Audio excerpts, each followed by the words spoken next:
All right, welcome everybody. I'm going to call the October 22, 2025 meeting of the Lacey Planning Commission to order. First is a roll call, so we are missing Judy, Jennifer, and Robert tonight, but we do have a quorum. Spencer, would you please read the land acknowledgement? Certainly.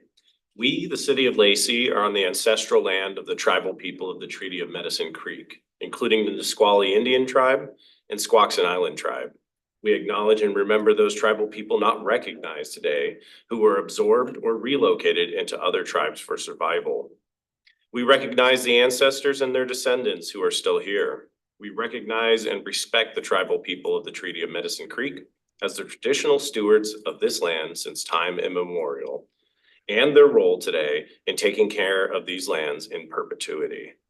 We recognize and have the responsibility to call attention to the histories of dispossession, forced removal, and abridged treaty rights that allowed our nation, state, and city to develop as they have today. We recommend that the community members read the Medicine Creek Treaty of 1854. Thank you very much. So I'd be looking for a motion on the agenda tonight. Move to approve the agenda. Second. Moved and seconded. All in favor? Aye. Perfect. And then the October 8 minutes. I'll move to approve the October 8 minutes. One second. Okay, it was Tanya and Spencer. All in favor? Aye. Perfect. Do we have any commission member reports tonight? Okay, how about a department report? Just real quickly, I wanted to go through the calendar that's in your packet right now instead of doing it at the end of the meeting. Just looking forward, we'll be canceling some meetings coming up, so I just wanted to make you aware of that. So our next meeting will be, I think it's in 3 weeks, on November 12th. That's a regular meeting. The following week after that, the second meeting in November is the day before Thanksgiving. And so I would assume that most people would probably have plans, maybe out of town. So our plan at this point is to cancel that meeting. And then a regular meeting in December, and then the second meeting in December is Christmas Eve. So we would be canceling that one as well. So just doing one meeting in November and one meeting in December at this point. So if there's any questions, happy to answer them, but otherwise just wanted to bring your attention to that. Okay, and I just realized I did a major faux pas. I skipped over public comment. Are there any members of the public that wish to make comment tonight? There wasn't anybody that signed up for comment prior. There's one member of the audience. Mm-hmm. And do you wish to make comment? No, thank you. Thank you. Okay. We didn't have anybody pre-register for public comment. Yeah. Okay, we have no public hearing, no new business. So we move on to old business with Wesley in economic development strategy. Welcome to our meeting. Well, thank you, Chairman. My name is Wesley Wen, staff at the city. Just want to say good evening to all the commissioners tonight. Back in May of 28th of this, earlier this year, we came to you, staff and consultants, the two that you see there, presented the plan for the work of the economic development strategy, the 5-year strategy that we have worked with them. And now today, we're just gonna come back to you to present the work that was done regarding since May. And some of the work they've been doing is engaging with community members, stakeholders in our communities and our region to talk about where they feel, what they think is good for our cities, engage with, and they would tell you who it is that they would engage with, but they would engage with a large group of folks that are from minority business owners to large companies here in our city. Then they have been working with cities, staff to identify some of the strategies going forward. And they have developed 3 goals that they will share that would kind of give us a path forward for the next 5 years. So to give more detail on that plan and that strategy, I'm gonna introduce Brittany and James. They are the folks at Echo Northwest that we've been working with them for over 10 months now. And so they would do the presentation and share some of the finding and share some of the recommendation. Brittany, all yours.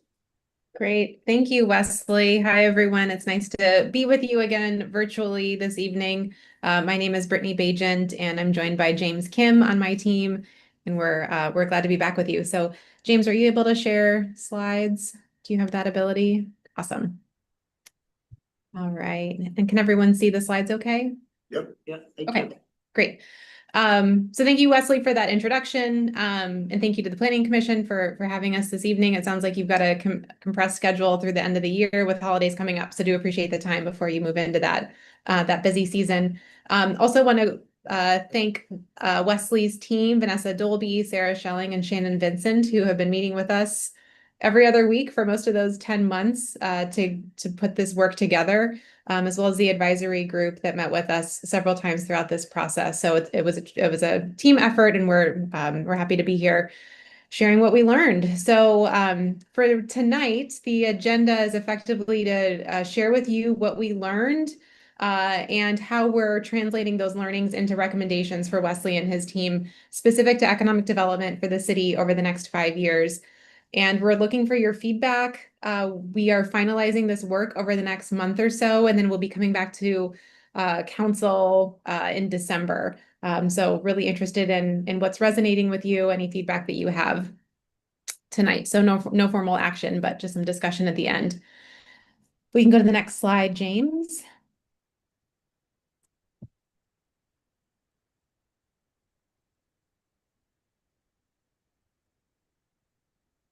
We do the next slide. Are you frozen? Oh, he looks frozen. He does look frozen. Oh, there we go. I thought he was just deep in thought, which he often is. There we go. Okay, so we'll do some quick introductions, remind you about the process and timeline for this work, share an overview of the plan, and then we will save some time for questions. So next slide, and then if we get some tech problems, then James, I can take the screen as well. So again, my name is Brittany Bajent, and I'm a project director at ECHO. I lead a lot of economic development related projects, and but I wanted to share that before coming to ECHO, I worked on the practitioner side of this work, working in both Portland, Oregon and Vancouver, Washington, and led these projects similar to how Wesley has from the practitioner side, and then implemented them as well. And so we've worked really hard to really right size this strategy to something that is both aspirational and within reach for the city, and broken it up into several different chunks to get some wins and help celebrate what's happening, because the last thing you need is this, overly audacious strategy that you can't really sink your teeth into, or something overly vague. So that's been my purpose in this work, is trying to think from Wesley's point of view of what's he going to do January 1 when he comes back after the holidays and starts implementing this. So I'll invite James to introduce himself, and then we'll keep moving. Good evening, everyone. I'm James, project manager with Echo Northwest. I apologize for that little bit of hiccup. I switched my internet to make sure that we don't have any more issues going forward, and that's when the major hiccup happened. I work with Brittany and many others at Echo Northwest, touching on projects related to economic development, as well as housing development, housing affordability, as well as transit, with cities up and down the West Coast, but mainly focus in Portland metro area, and then kind of the Seattle, Tacoma area.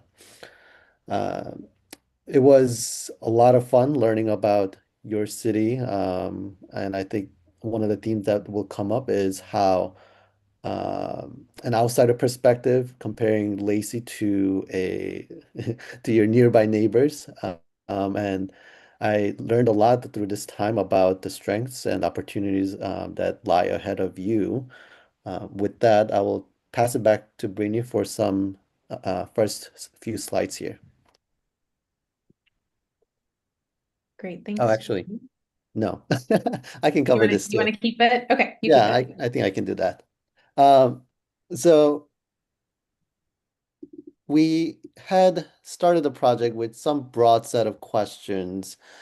We are coming out of everyone is coming out of this post-COVID environment.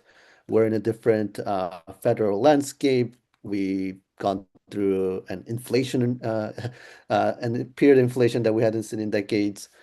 So what is actually changing in the county, in the city? What does that mean for you as you think about your next steps in terms of economic development? Who should you talk to? Who should you try to bring more to your city in terms of residents and workers? Uh, and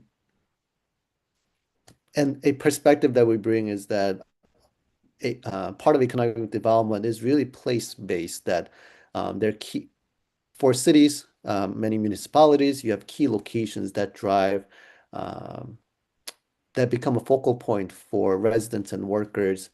And because we are thinking about economic development, at least with that perspective, one of the things we wanted to address in this process was your older commercial area, your midtown area. What does that look like going forward for employment, whether it's office or retail? So we start with these questions, um, and then we thought about this economic development strategic actions, the what we recommend that the city do for the next 5 years, why this matters more now.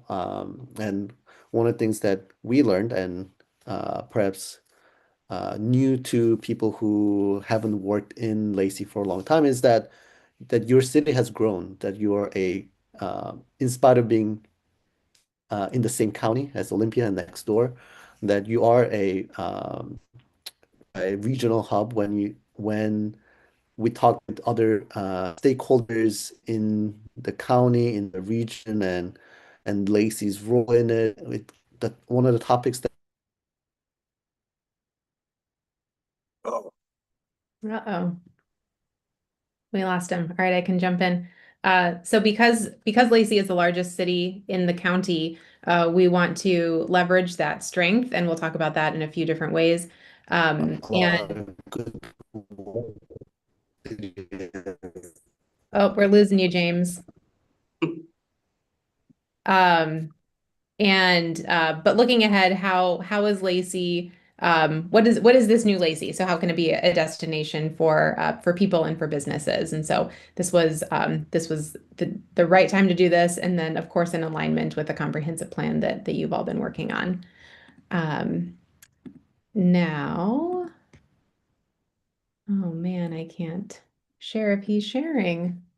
Um, all right, I will speak to the next couple of slides. I'm really sorry, folks. I've never had this happen with him before, but so looking back over this, since for the last several months, we had this project divided into three sections effectively. The first was research and analysis, and that's when we shortly after that is when we first met with you all, and we did a lot of research around the demographics, who is living there, and the businesses and some of the real estate dynamics.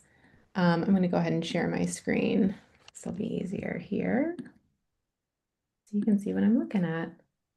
Um, and um, and then following that meeting with you all in the spring is when we started conducting several interviews and engaged with our advisory group, and did some work with council.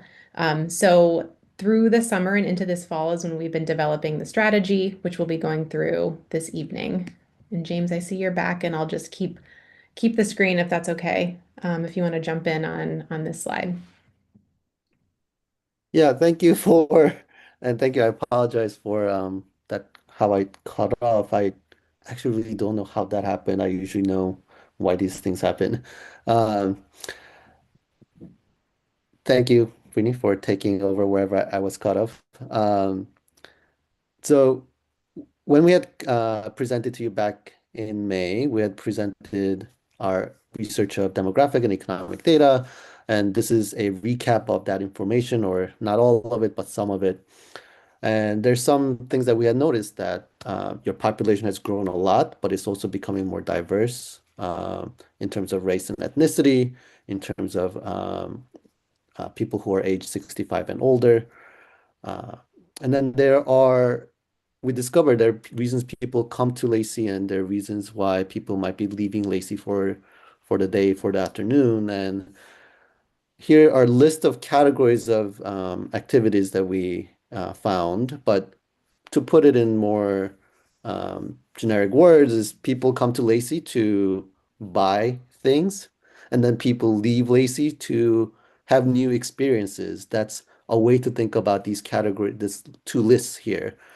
Um, Now, the auto dealer at the bottom of the list here has an asterisk and a special note there because it is really hard to, and I think everyone here is very well aware that it's really hard to attract and start or allow a new auto dealer to start a business. There's a high barrier to entry in that business model. So we're not suggesting that you can, there's actions that complement each category of goods or services listed here. But in the broad scheme of things, there are reasons why people like to come to Lacey, and there are reasons why people who live in Lacey leave the city to have new experiences. On the right side of this slide is kind of the industry mix of Lacey residents and the industries they work in, and there's a concentration. About half of the residents, workers are in either retail or public sector or education and social services, education, healthcare, and social services. And when you look around the types of buildings that are around you in the city or right next door, right outside the border, you can see why half of your residents are working in these three sectors.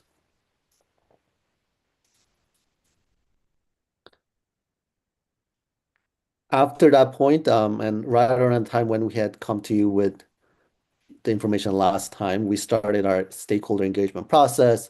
We established an advisory group that we met with multiple times to vet the things that we were hearing, to develop some of the analysis that you will see in the next few slides. And then we had one-on-one interviews with other partners in the area.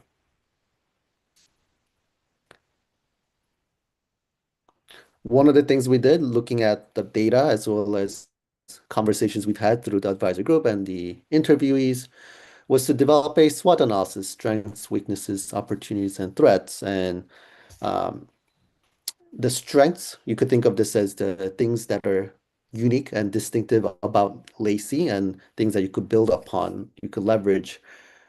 It's your location, being next to JBLM and being next to the Capitol, the location alongside Interstate 5.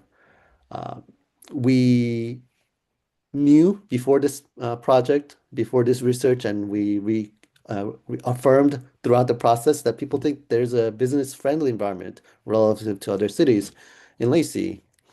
And then there's a strong support for small business and startups. On the weakness, you could think of these as things that you could try to find solutions for, that there is no clear downtown or a central hub when we ask people about Lacey. There is limited industry diversity, and that was a little bit reflected in the bar chart that I was going through just a couple of slides ago. And then there's few high wage jobs, and that also creates challenges for retaining talent. On the opportunity side, these are things that you could also act upon. There are people who are coming and want to come from more larger cities, more populated cities, because they're looking for housing affordability. And for employers, they are thinking about ways to grow creative and small businesses. Um, and and then kind of the opposite of the weakness point I mentioned about few high wage jobs is that you could grow into diversify into industries that have higher wage jobs. Finally, on the threat side, this is category of things that may be outside of your control and things that you should be monitoring. Things like what is happening in your neighboring cities, and then because your economy is very dependent on the I-5, any construction work or any disruptions to flow of traffic, commute on I-5. It's something to monitor, as well as overall trends in terms of shifting demographics, aging workforce as well.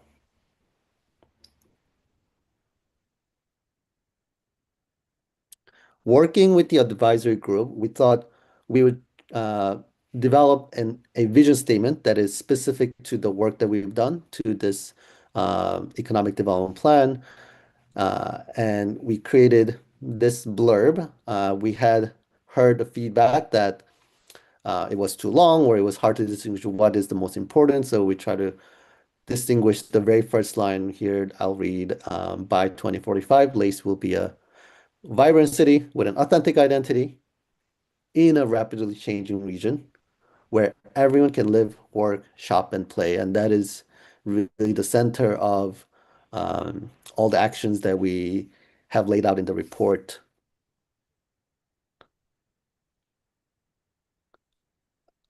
I think I'll pause there in case there are any questions or comments. We will take more questions and have a more full discussion period at the end of the presentation. But I just want to do a check to see if there are any quick questions that I can answer. I think we're good. All right, let's keep moving. So taking those engagement themes, we again worked with this advisory group and conducted interviews.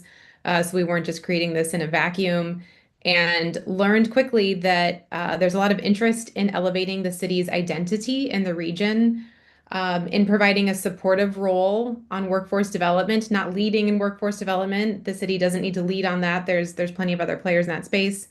A lot of interest in creating more vibrant spaces and community amenities, as well as expanding opportunities for small businesses. So taking those engagement themes, we then moved them into and workshopped them into what ultimately became 3 goals for the strategy.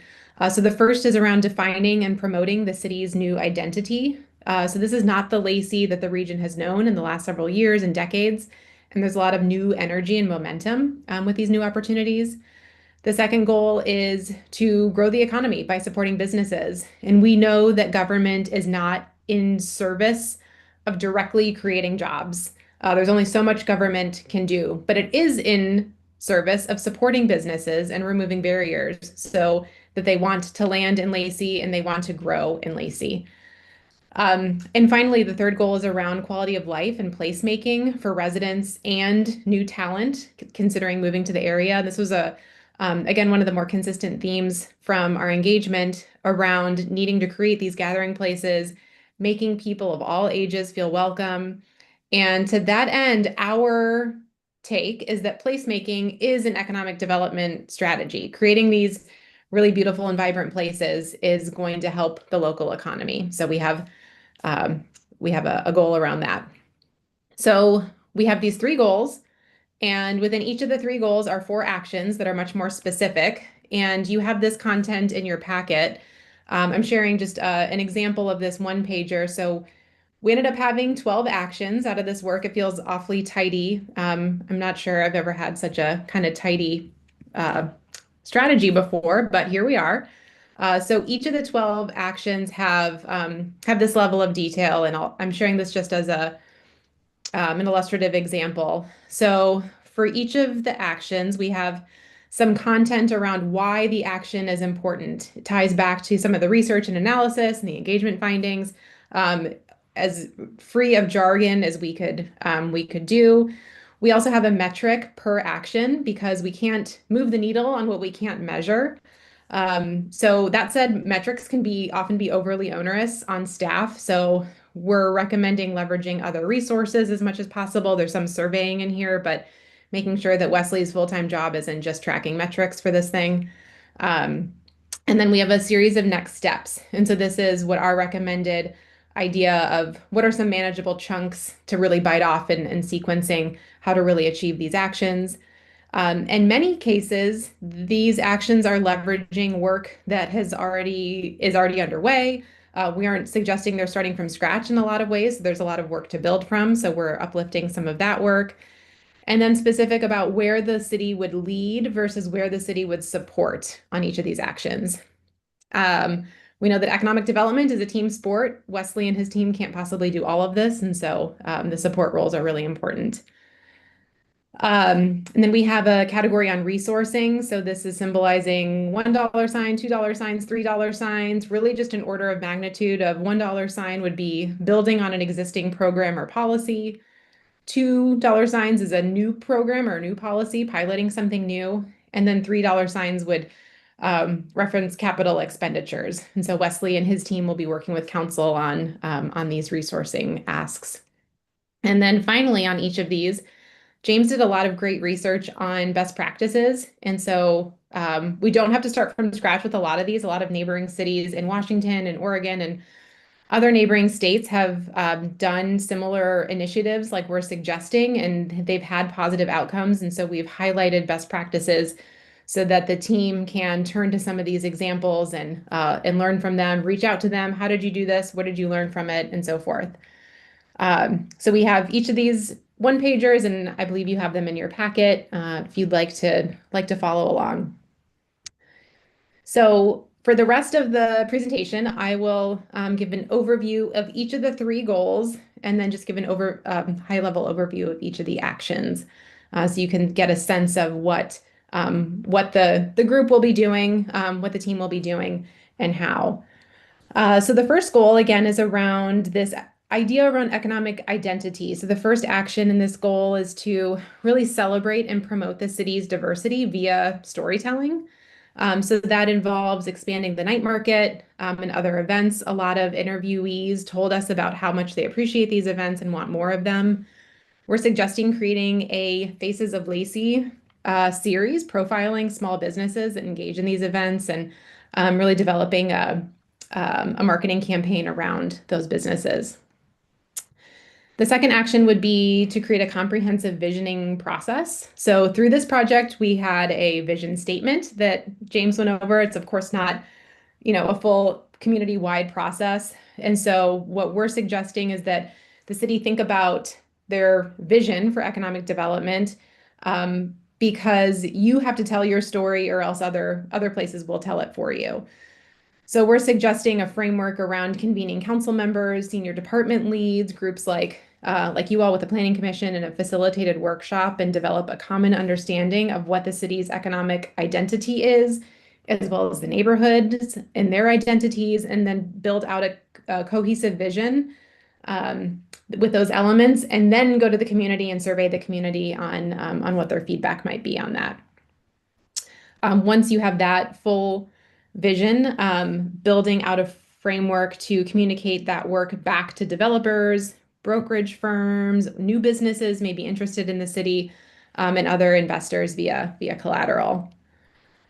And the final action in this goal is to work with the Port of Olympia and with Thurston EDC on the benefits of import-export services. So we worked with Mike Reed at the port closely on this one in the foreign trade zone. So those two organizations are working right now. They're in negotiations, it sounds like, to create a new role that would be all about the foreign trade zone, all about the FTZ, and sharing resources with businesses in the region about the benefits of working with the FTZ. And so our recommendation is around solidifying the city's role in that process, and looking to Everett as an example. The Port of Everett and Snohomish County jointly markets their FTZ, and they host roundtables for businesses and do a whole host of other services. And so it's a great example of how these different jurisdictions and organizations can work together and not replicate each other's work. In the second goal of this is really the kind of bread and butter, nuts and bolts of economic development. This goal is all about supporting the local economy through supporting small businesses and entrepreneurs and existing and new employers, all the business related actions. And so the first action here is to create a micro enterprise accelerator program specifically to home-based businesses.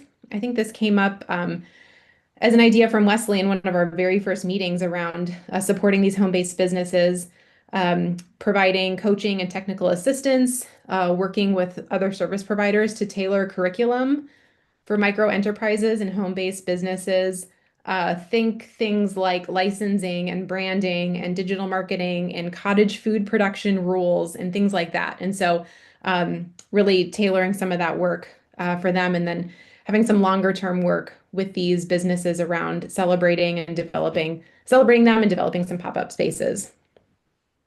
The second action here is around strengthening and formalizing the city's BRE program. This is business retention and expansion.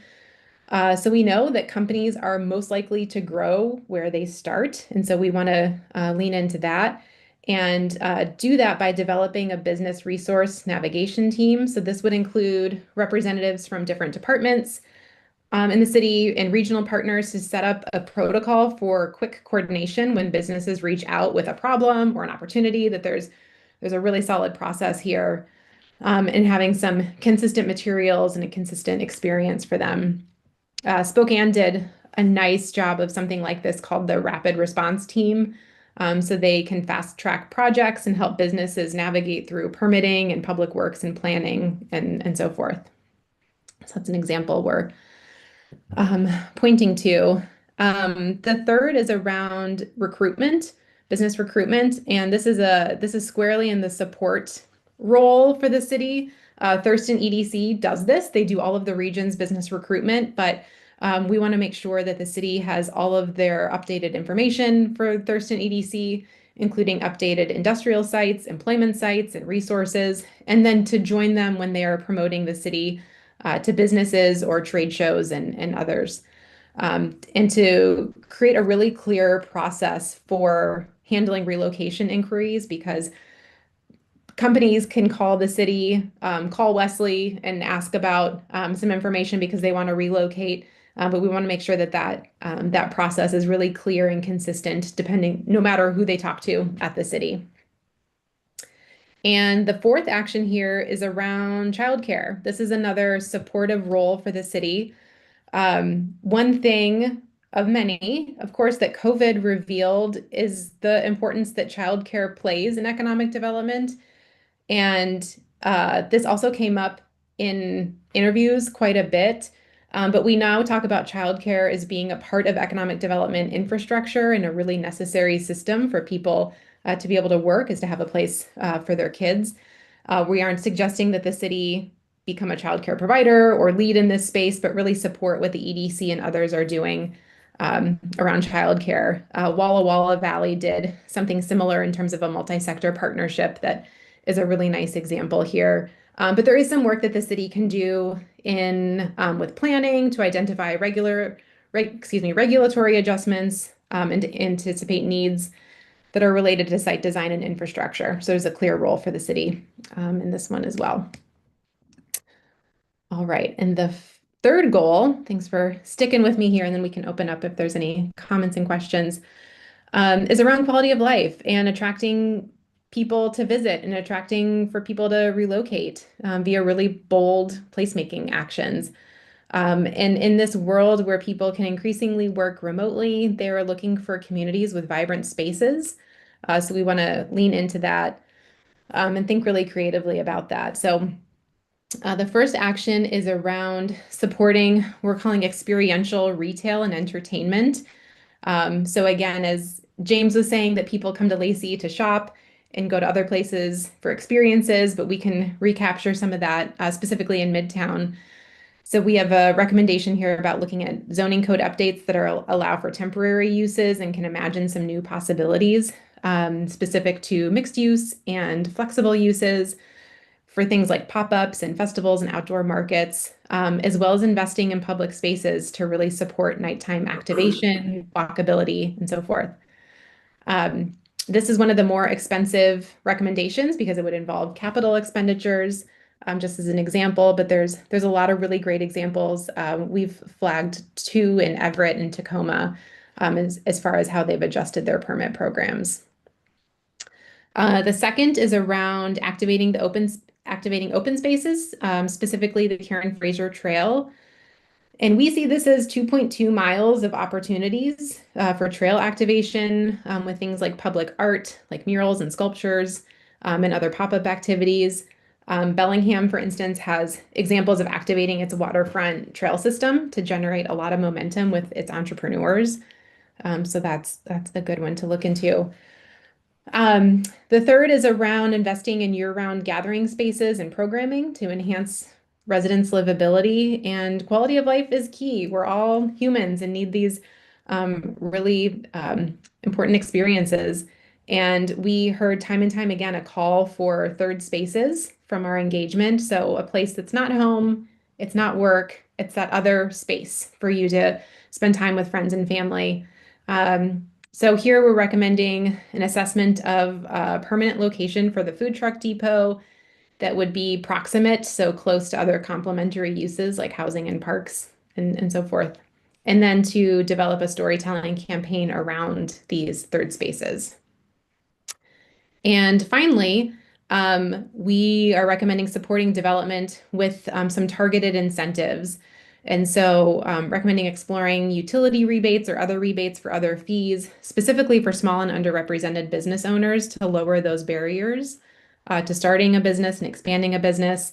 And we've looked at what Bothell has done with Pop Shops on Main. It's a program that helps entrepreneurs access affordable spaces and share utilities and share technical support. So instead of paying traditional rent, participants are contributing a share of their monthly revenue while also accessing these workshops and peer roundtables, which is a nice example. So that's those are all of our recommendations.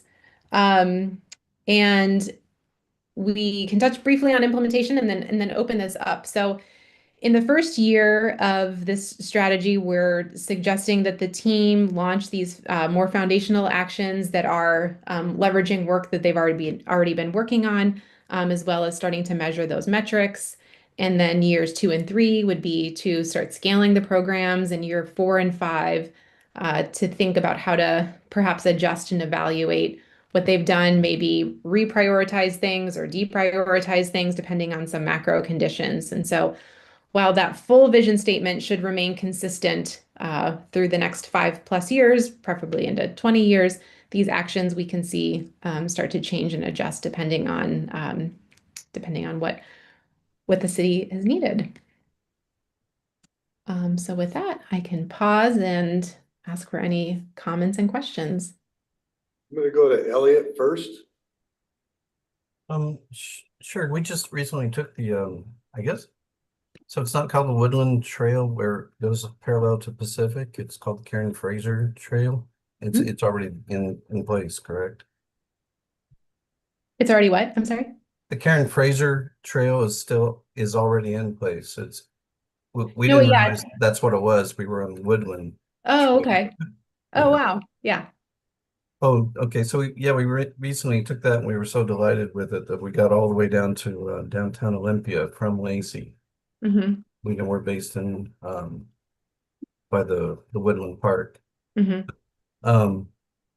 But the drawback that we had was trying to negotiate the Olympia streets, Mm. you know, where that dumps. Are there plans for providing for bike lanes in Olympia that you know of? I don't know. I can't speak to Olympia's plans, but in this plan, we're recommending, in addition to activating the trail with some art, also some interactive signage and being really clear about exactly what you're talking about, some of that directional signage and pointing visitors to amenities and give some wayfinding, so that it can feel more accessible and offers that feeling of I belong here, whether I'm on a bike or I'm walking, to do some fairly simple urban design elements that can make it a really special place. Right. And then the other question I had is I've been alarmed at how many apartments are going into Lacey. Mm. You know, apartments are nice because it brings economic development with businesses, et cetera. Mm-hmm. But there's a common complaint that there's no infrastructure for grocery stores or just general shopping north of I-5. Is that something that's going to be addressed in the future? We've looked at some of the neighborhood specific elements, but then are recommending a deeper dive into some of the neighborhoods that would be specific to the areas that are growing and in what ways. And so some parts of the city, of course, are growing, have more warehouse spaces versus housing, and they have very different needs. And so we've recommended doing that deeper dive on the neighborhood specific needs to address some of those things. But that's a long worded, you don't know yet. It's So, a yeah. long-worded, it's a recommendation to do it. We did not do it as part of this project, but we've recommended that type of work. Okay, because it would seem that Cabela's area, etc., would be ideal for that. Yeah, Elliot, so this is Ryan. We have the zoning in place and the infrastructure in place for future grocery uses north of I-5. It's been, stated throughout the entire comp plan process and even prior to that, that it's a huge priority to get those types of uses on that side of I-5. And we have the things in place that will allow that. Now we just need the private side to, put those uses out there. I think there's a couple of things happening. One that's maybe a good thing and one that's maybe a little bit of a challenge. One is that there are new businesses on the north side of I-5 that have been established that are extremely successful in the last year or two. And so it's proving itself as a market for new businesses to go into to be successful. The other thing that's maybe a downside is that the grocery industry in general is not really expanding. There's, I don't know, I couldn't even think of the last new grocery store outside of maybe the Trader Joe's that we've got coming soon that has proposed anything, in the last 20 years even. Yeah. So, that we've really not seen a growth in the grocery industry at all. In fact, there's been probably some more retractions with Albertsons, owning Safeway and that kind of stuff. So it seems to be more consolidations than expansions at this point. So the good news is we've got the infrastructure, we've got the zoning in place, we're getting a proven market out in that area. Now we just need somebody to take that next step and provide that use out there. And there's undoubtedly a demand for that use as well. And I think too, just another thing to add, some of the strategies actually identified in the economic development strategy or some of the actions, especially as they involve creating an economic development or an economic identity and vision for the city, getting some of those materials put together, a marketing campaign to try to attract some additional users. Those things might start to, and along with the proven track record that we're seeing with the new businesses up in Northeast Lacey, that might start to draw additional interest in the users that people out in Northeast Lacey are looking for. And to add to that, with the Nisqually Tribe project that's coming online in the next couple of years, there will be more retail space that will be coming. The team here of Echo Northwest have not really looked at that project because we don't know when that will happen or what that impact or direction they will take. So they have mentioned it, but have not really dived deep into that conversation. Yeah, and if you look at the Safeway there at Hawkesbury, right? Parking lot is never overflowing. So Safeway and Albertsons at this point don't have any incentive to go onto the north side of the freeway because they're just gonna be competing with themselves. And even the Fred Meyer and Lacey, that parking lot is never overflowing. There's a lot of times it's full, but it's not overflowing. So Fred Meyer is going, okay, maybe now isn't the right time to expand. Kieran? Yeah, I was really interested in this. I live right, just on the outskirts of the where downtown Lacey, I guess, might be Midtown. Yeah, and so I loved it, and I bought my house there specifically because Karen Fraser Trail, the Chehalis Trail, and those trails. So making an art installation, making it more public friendly, making it something where people are really taking that trail more than just riding your bikes or, you know, in my neighborhood, we walk with our dogs and around the trails a lot, but going westbound from like the Midtown area by Slater Kinney, if you take that trail westbound and can get to like the night market, I mean, that place is booming, so it seems like that's a really great way to activate that part of our community and really support those small local businesses. And I think that the childcare is a massive thing, and also those in year-round spaces. I was listening last night and they were talking about, what was it, the yard? Is this? Yeah. The yard Mhm. Yeah. project here. Yeah, and it seems like, I mean, that's something that we keep hearing, like, there's nothing to do, you know, or what do we do in the winter when it's raining? We wanna get our kids outside, so really creating more spaces like that to bring people and to really get the younger crowd, give people places to do it and make it a great place or better place to live. I really enjoyed hearing these ideas. Oh, good. Tanya? To piggyback off what Karen said, I was really interested and really excited about the food truck, looking for a more permanent location. That's the one thing that I've noticed across the country. I was over in Kennewick visiting my best friend, and they've built a couple permanent food truck locations over there that were really nice, that were Okay. even going to be used in the bad weather with like Mhm. structures built over them. And I thought those were really unique in that that would be something that would be utilized a lot over here. So I was really happy to see that maybe that could be a solution here in Lacey. We'll have to add that to the list of best practices. Thanks for sharing that. Spencer?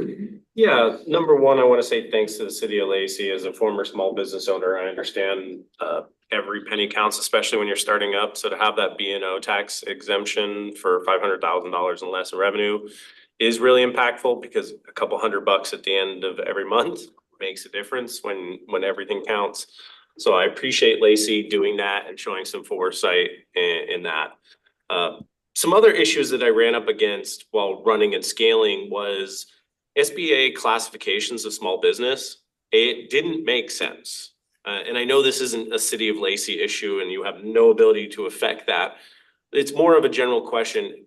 Is there any attempt, willpower, or is there anything to change that, to make that a more progressive graduated scale where you're not trying to compete with an Amazon warehouse The 500. and being put, being in a 500 person small business, Right. when I'm over here with either a two-person team and then up to maybe a 12-person crew, I'm competing on the same field, and that's inherently unfair because we don't have economies of scale. So I was just curious if anybody here has knowledge of anything happening on that front. So you're talking about an entity that can't even get the doors open right now to change a process that is so obscure to them. I would say no. Had to ask. One thing that is a Washington related issue, but that I found to be really challenging to deal with, was the requirement to collect sales tax at every location that you were doing business. As a small business, again, you don't have the software systems because they're expensive to do that in an automated fashion. And that was a real big challenge. And then the reporting to every single jurisdiction, on and on. The administrative burden that comes with that puts a huge challenge on small businesses. Is statewide, have we identified anything of that might be impactful? I will tell you what I'm hearing is that Department of Revenue is hearing that from business owners with the streamlined sales tax, which just went online in 2021. And so they are looking at ways to try. Are they gonna mandate that the cities participate in that? Yes. Okay. Well, I've been looking at our websites and upgrading some of the things. One thing I've noticed is our finance department website have a really robust B&O tax and fee on their website. You can go to, you can fill out the tax form online at their website. So they make it a lot easier as one way in which they could help you to alleviate that challenge. Okay, thank you. Okay. Well, Brittany and James, thank you so much. Thank you for your hard work.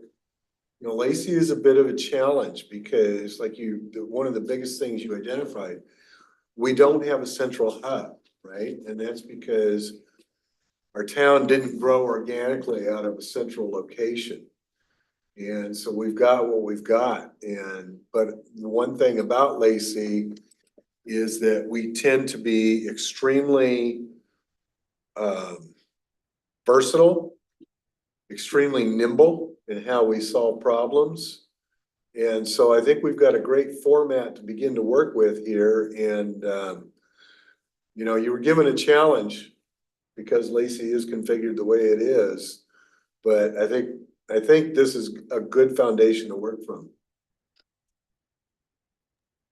Well, thank you for that feedback and for all of the feedback. It's been a real pleasure working with Wesley and his team and to think about how to make some really authentic recommendations that feel most appropriate for Lacey. You have a ton to work with.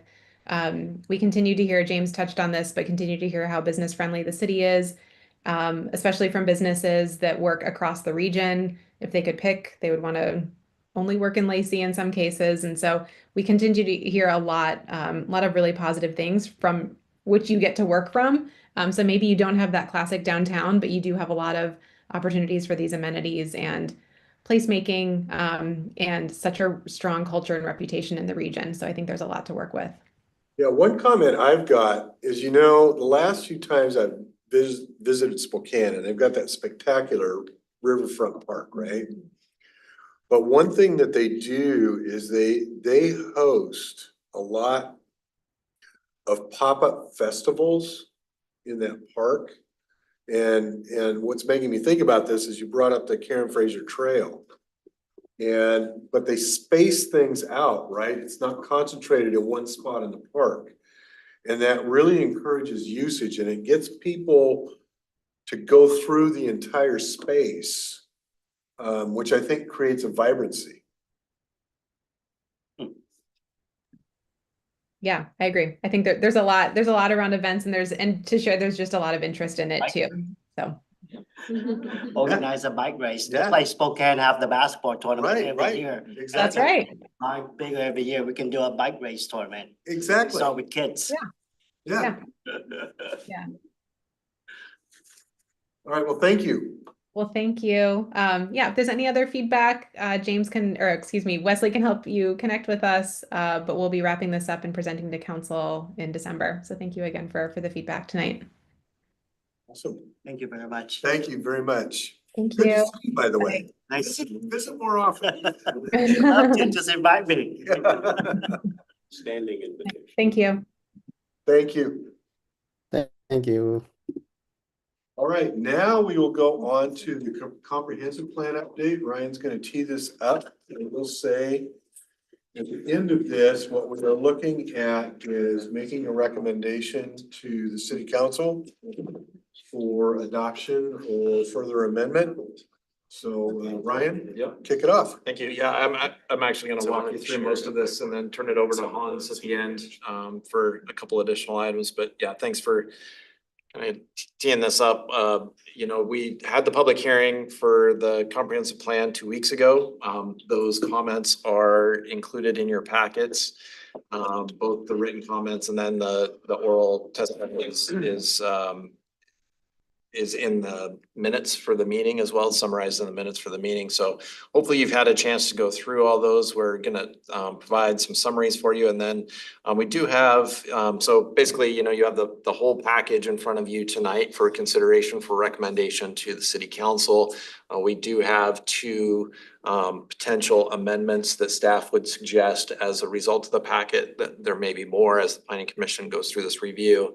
And then after we are done with kind of our part, we also want to turn it over to all of you. If you have any additional comments, questions, concerns as a result of the public hearing or the process, this is essentially kind of designed to be the last meeting for this to go through the planning commission. So this would be the opportunity to do that. So as long as you want to share screen and bring up.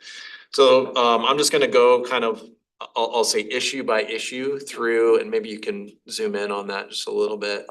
The different issues that got brought up at the public hearing, this is in the staff analysis, which is attachment 6 in your packet. The first one is, you heard several concerns about a rezone of the Mullen Road property. This is the property that the city purchased from Lot and is now in the process of transferring to the Housing Authority for Thurston County.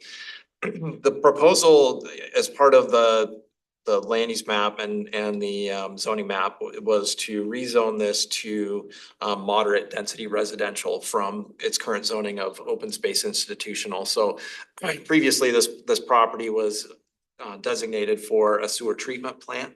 When Lot owned the property, that was for the OSI zone, which was more compatible with that. Part of the OSI zone, the open space institutional, allows institutional uses like government buildings and those kinds of things. So it was to be more compatible with the future use of that property. As we're all aware, the sewer treatment plant never moved forward. So the comments that we received on this was varied over mostly about development of that property, traffic density, compatibility with the adjacent residential uses, high groundwater in the area, the impacts to schools and sidewalks, those kinds of things. And so when we were looking at this, we had originally suggested a zone of moderate density.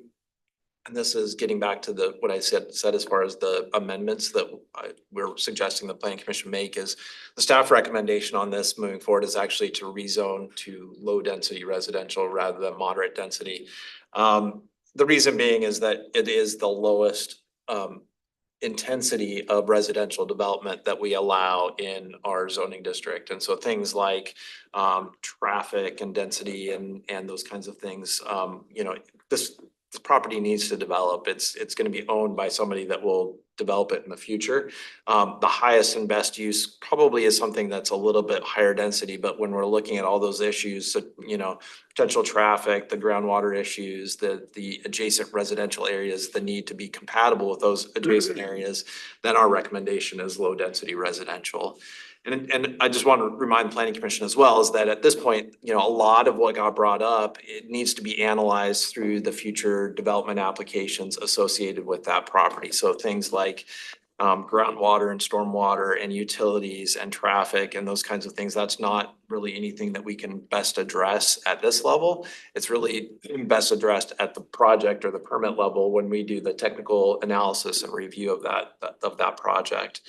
So I just wanted to let the planning commission know that kind of the best way at this point to handle it would be through, looking at the zoning from a very high level and saying, okay, what's most compatible with the future development of the property and compatible with the surrounding area.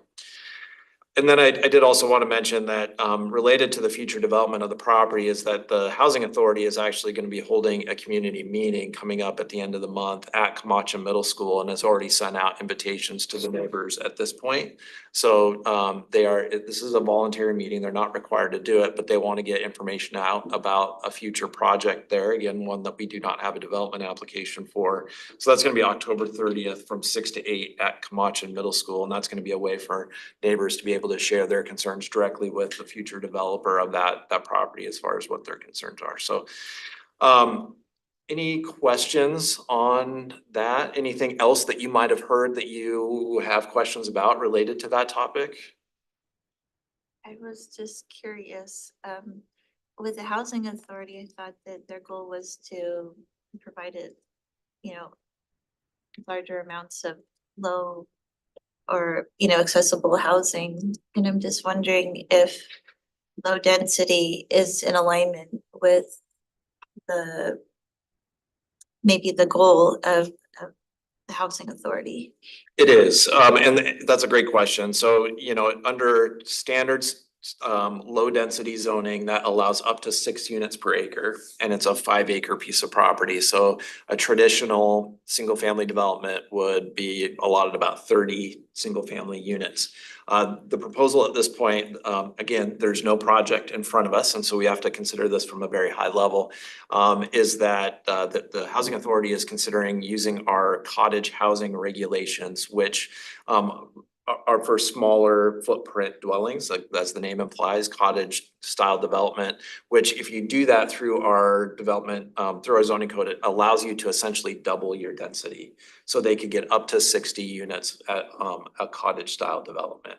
And that's what their future proposal is to do a development, a cottage style development, though, so that it would allow them up to that number of units using the provisions of our code. Has the housing authority selected a vendor who's gonna be running that? They have not, as far as we know. I mean, that's down the road. It's going to take probably at this point a few years, to go through, not only to go through the entitlement process, but also to construct and operate. My personal knowledge and experience with the housing authority is that they're very well run, provider in our community and have a very good track record. And in my So they're not community- intending to sublet that out or sublease that to a different group like Lehigh or someone else? Correct. So the Okay. housing authority, they may have a contractor that manages the property, for example. However, it's their own, they provide Section 8 vouchers and those kinds of things. So it would be through the housing authority's own programs. Thank you. A comment I want to add for the commission is that, some of the comments we received at the public hearing were from neighbors that are downhill from this property that were concerned about stormwater. So current development regulations that are from the state require that any new development keep stormwater on site.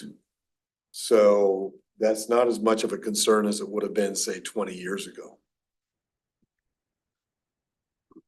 Yeah, so the technical review of the application certainly will consider the stormwater impacts, not only the property itself, but anybody in the surrounding area that would be impacted as well.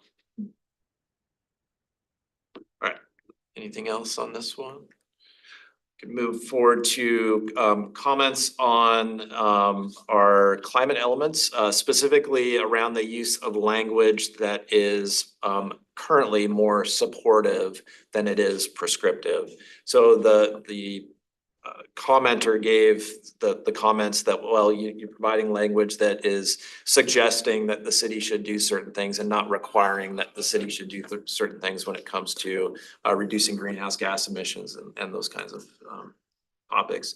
I don't know if the planning commission was necessarily aware of this, but we knew that this could be an issue early on. We'd received comments from the Thurston Climate Action Team and others.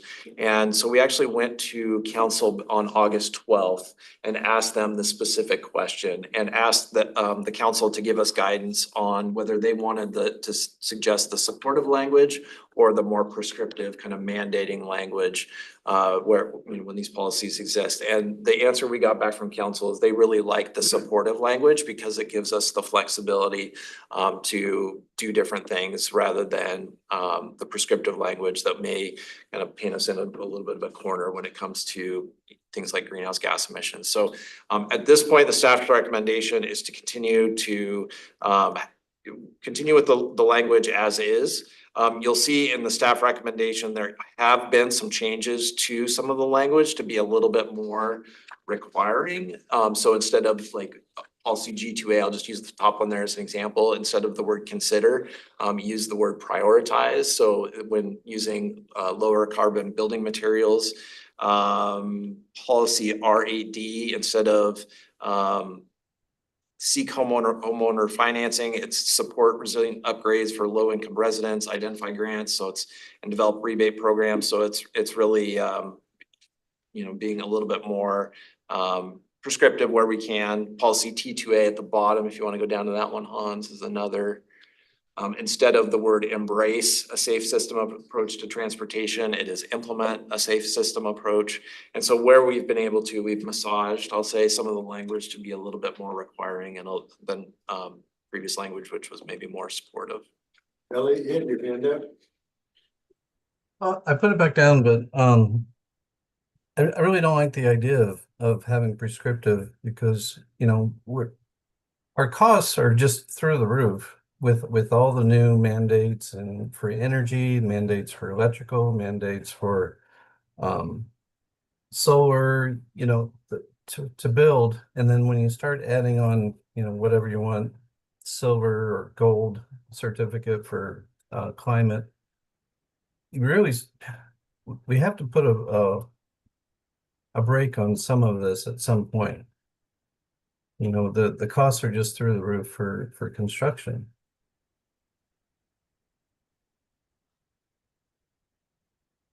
Okay, thank you. Alright, so what I'm hearing is kind of general support of this going forward. Yes, just keeping the supportive rather than prescriptive.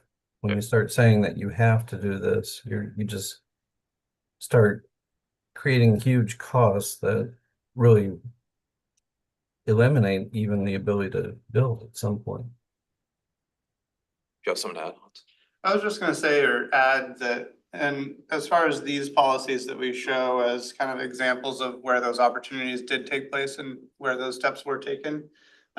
These ones are specifically called out because they are generally in alignment with other documents that the city has already previously adopted. So there was a little bit of an opportunity or a space that, or a step that we could take in that realm while still being consistent with the guidance that council has recently provided and then also historically provided on some of these topics. So it was really, I mean, we did get feedback on all sides of this topic. It is something that people care about deeply. So this was kind of that middle balancing act that we were able to find that really seemed to thread that needle, if you will, and find that middle zone. So. Okay, thank you. The next topic was about traffic safety at the roundabout at Marvin Road and Willamette Drive. I hope you all had a chance to look at this. Scott Egger, our Public Works Director, provided a response in an email directly to the person that made the comment. And so at this point, I don't think it's necessarily something we need to address through the comprehensive plan.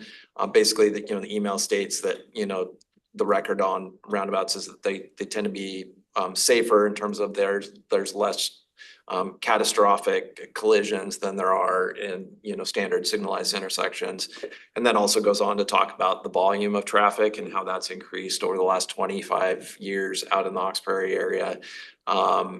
So just FYI, that response was made to that person that made the comment. I don't think there's anything that we need to do to address it in the comprehensive plan. I would agree with that. Yep.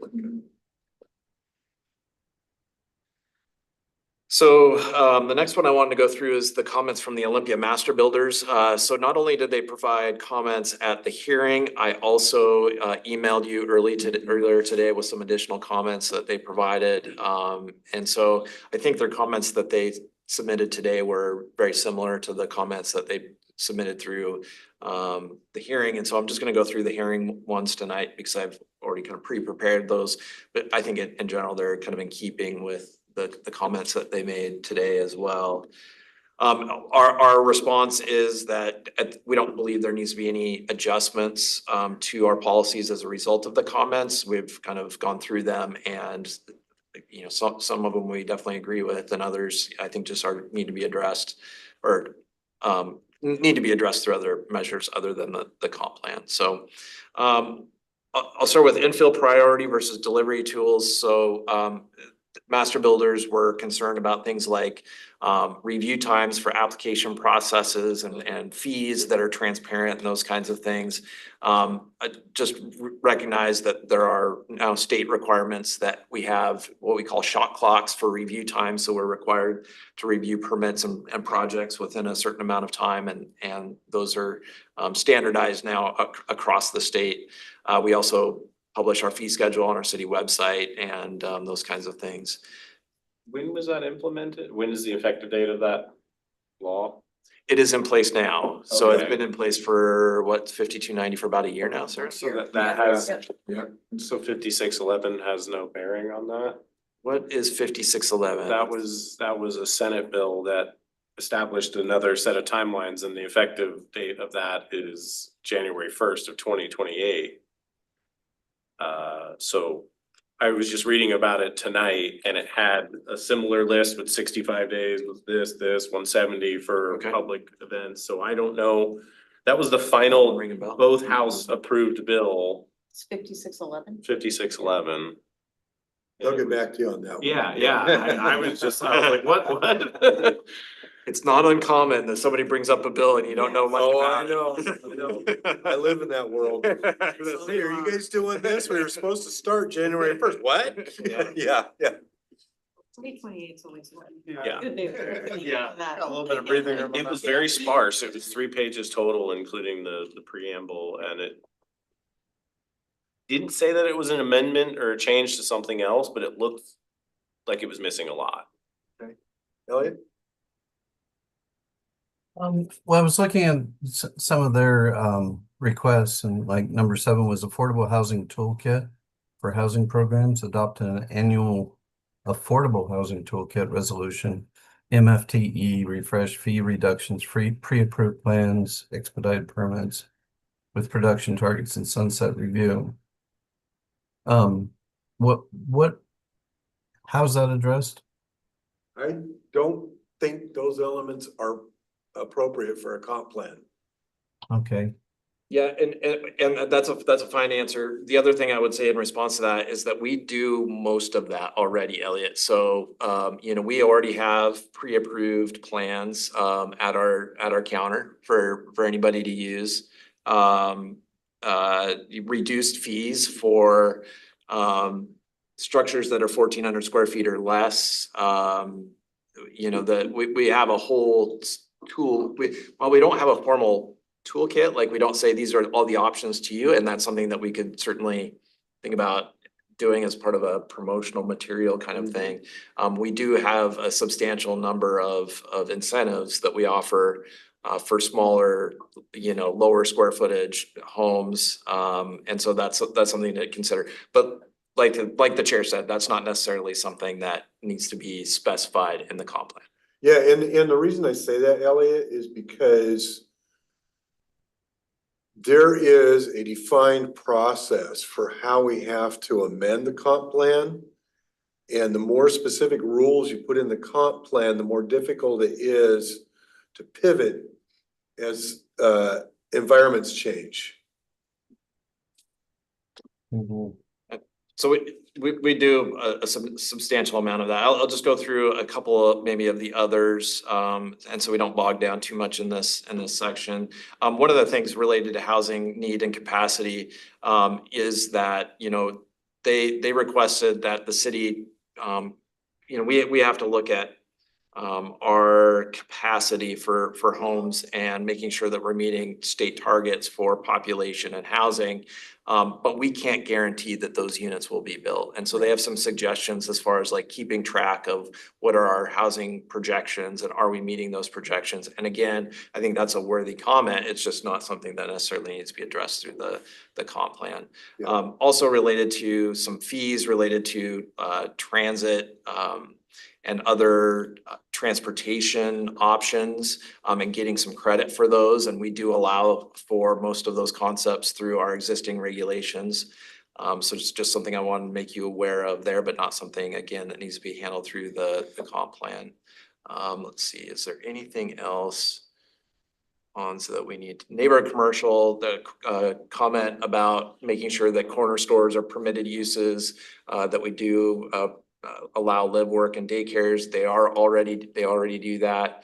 In fact, one of the things I want to point out, and actually this kind of refers back to our previous discussion on daycares, like on the economic development strategy, is that state law. So here's another bill, SB 5509, which it now states that daycare centers are a permitted use in basically every zoning district in the city except for industrial and open space zones. So that's a new thing that the state is saying, hey, we want these everywhere. So you could have what used to maybe be a commercial daycare center allowed in a commercial zone. Those are now allowed in residential areas.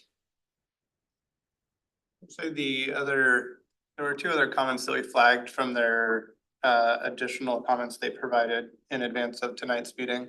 One had to do with the lot property, which we already kind of discussed, but they were kind of echoing some of that there. And then the other one had to do with the implementing zones of one of our future land use designations, which we actually get to. That's also another comment that we received. So we'll talk about those in tandem. But those are the 2 that we flagged that were new or kind of not previously reflected in their old comments. So Those are the only two that I had in mind. So the next one, 1302 Alder Street Southeast, this was supportive of a rezone of that parcel from open space institutional to low density residential. We need to review that one at any length. The next one is, just as Hans mentioned, the implementing zones of commercial mixed use future land use designation. So there was a request for our light industrial commercial zone to be included as an implementing zone of the commercial mixed use future land use designation. So we've got 6 different land use designations. They're shown on the screen there. This was the recommendation was for light industrial commercial to be in the, is it general commercial? Commercial or mixed use, commercial mixed use. Commercial mixed use? Was it general commercial or was it both? No, it was currently it exists within our light industrial designated future land use. Okay. And then the request was for it to also exist and be an implementing zone of our commercial mixed use future land use designation, which is predominantly made up of existing zones that allow for both commercial and residential uses in some blend. And we left light industrial commercial out of that because there is no residential component of light industrial, and it doesn't align, generally speaking, with the development intensities that we see in the more commercial mixed use designation. And that was, not actually looking at this, but that was more or less our response to that request. And that one was received at the public hearing and then also echoed in the Olympia Master Builders comment that we received earlier today that we've shared with you guys. That makes sense. Any questions on that one? Elliot, I know I was shut down once before, but I ran a business out of my home. You know, I got up to 22 employees and I started getting complaints from one particular neighbor, you know, didn't like the traffic. And the police came and said, well, yeah, he's a licensed bonded businessman and he's in a light commercial area, you know, it was out by the Lacey Post Office. So with these new change in regulations, when the police come, they would not be able to have their business license out of their home anymore, would they? Or would they? Well, there's a lot to that comment, Elliot, that I can respond to, but you know, the thing for, you know, home occupations are allowed anywhere in residential areas. They are limited in square footage and they're limited to how many employees outside of the home that you can have operating from there. And so this doesn't change any of that. What this does is it looks at the various, if this is a 30,000 foot level look at what our uses are across the city and categorizes them into these 6 different land use categories. And then as a part of that breaks it down into a finer grain of detail as far as what zoning district fits within each one of these broad categories. So it does not change anybody's zoning as a result of this. It is really just kind of setting the framework for if somebody wanted to rezone a piece of property or those kinds of things. It says, basically sets a roadmap forward for what those areas will look and feel like in the future. Will it be general commercial or will it be residential? It puts them into those broad categories. And at this point, there are no zoning changes that are associated with this. hey, Spencer. No, no. Also note that by creating the future land use map, really the only outcome is that the transitioning between implementing zones will be easier. Worst case scenario, we're working with the same rezoning standards that we have today. So really there is no negative side to this. It's just either current conditions as they are or slightly improved review timeline and process. So similar to how previously things were possible, that avenue could still be explored in Elliot's case. And it wouldn't be necessarily impacted by this decision based on today's standards that we're working with. And Then the last one, number 7, if we want to scroll down, well, it's not the last one, we still have one more that's Hans is gonna go through it. But this is a general comment from who was a member of the Thurston Climate Action Team to all of the local jurisdictions about some of the climate goals and policies. And so this was just a general comment on that and didn't have any specific things for Lacey that we needed to address. So so that's kind of our summary at this point. We do have, we had one additional comment come in today, which we've forwarded you the comment related to some of the implementation of the comp plan, specifically related to the Hawkesbury Business District zone and the zoning consolidation that is proposed through the comp plan and some of the text changes associated with some of the standards in that zone. And so Hans will work through you with that. Yeah, so we received 2 written comments actually today on this topic. I believe one of them was already CC'd to everybody. That was from CH and Attorneys at Law. It has to do with the Hawkesbury Business District parcels. We have another one from Joseph Slattery that I actually printed out, and it should be attached to the meeting agenda moving forward. But I can pass these ones out if you guys want to take a look at that. But it's the one that you received earlier today and this one are really speaking to the same instance and example that we'll address. But we wanted to make sure that you guys got the full comments as they were written, so that you can have opportunity to take a look at that. They are attached now. Okay, and they are attached to the meeting packet, so, but really what it is a echoing of the other comment that you guys already received today. So just making sure that you have the full record. Let me see if I can make it a little bit bigger as well.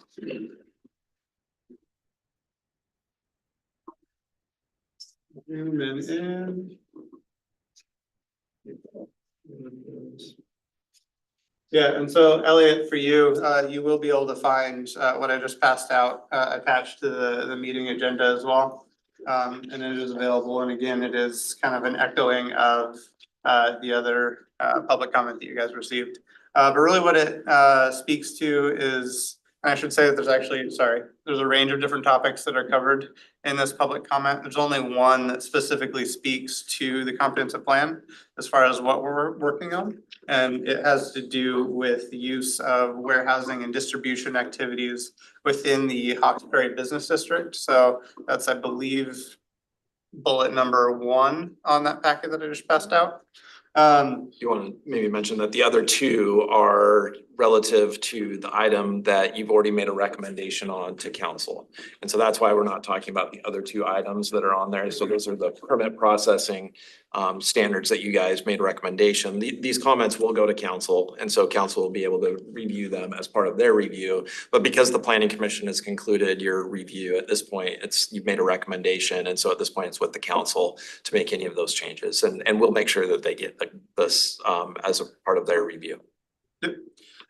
So yeah, again, the concerns speak to whether or not warehousing and distribution activities are a permitted use within the Hawkesbury Business District. Today, as it's currently written, they are listed as a accessory conditional use within that district, provided it's a secondary use. Here's actually the full definition of it.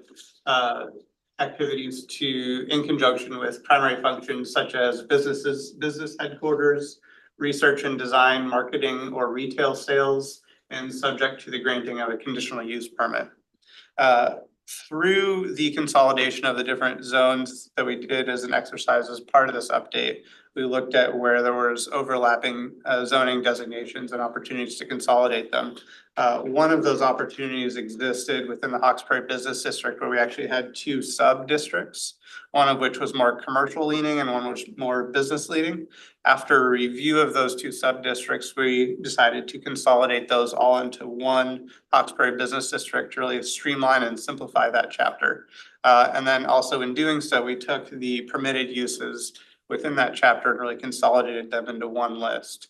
So now at this point, with the draft as it's currently drafted, anywhere in the Hawkesbury Business District, your regulations are the same. So you don't then have to go and find out then what sub-district or category you're in and then find the additional requirements specific to that zone. So simplifying that, we do have existing language in the draft that still created a pathway for warehousing and distribution activities, but it wasn't explicitly stated.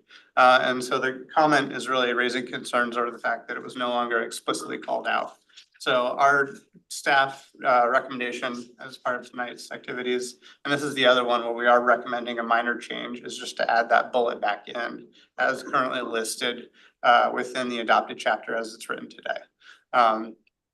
But again, as from a implementing perspective and a staff perspective, it doesn't really change how we would approach that, but it does now more clearly state it within the text, so. It addresses their concern. Yeah, and in doing Without so. changing anything. Correct. Mhm. Yeah. So that's the other one. There's a longer answer here that is also shared with you guys, but that's really the summary of it. And yeah, we can take any questions on that one if you have them. Okay, so what we would be looking for here is the recommendation to the city council regarding the revised comp plan. The motion should state whether you want to incorporate these staff recommendations from tonight into the recommendation to the city council. So before we have discussion, I will look for a motion in a second. I would move that we move forward with recommending the proposed comp plan with the staff recommendations included to the city council for approval. Is there a second? I second. Perfect. Okay, any discussion on this? And just so it's clear from a staff perspective, there's two recommendations. The one is to modify the zoning district associated with what we've called the Mullen Road property from moderate density, taking that to low density. And then the second is that chapter that Hans described, was a 1637. It's the Hawkesbury Business District. Retaining the section on warehousing in the Hawkesbury Business District would be the two. Yep. As well as the changes to the language and the climate. Correct, which have already been included in your materials, so yeah, we're Yeah, good so to go. they're not new as of the public hearing. Yeah, Okay. it's just to demonstrate some of this. All right, so I'm gonna start on the floor here. Karen, you have any discussion? No, thank you. Tanya? Spencer? Elliot? And weren't we going to vote on the Elder Road project also, rezoning? Yes, this includes that. So this would be a recommendation to recommend to the council rezoning that property from open space institutional to low density residential. I approve of that, yes. Okay. All right, the motion on the floor right now is to recommend to city council that they approve the draft 2025 comprehensive plan with the additional staff recommendations introduced at this meeting tonight. All those in favor? Aye. It's unanimous. We did it. This is a long road, guys. Thank you so much. And thank you all for your thoughtful comments. I mean, I think it's obvious to the citizens that pay attention that this group is very deeply committed to promoting the city while trying to promote it in a way that our citizens want us to go. So this is huge. Thank you all very, very much. And with that, we will see you in 3 weeks, and I'm gonna adjourn this meeting. Thank you. Thanks, Elliot.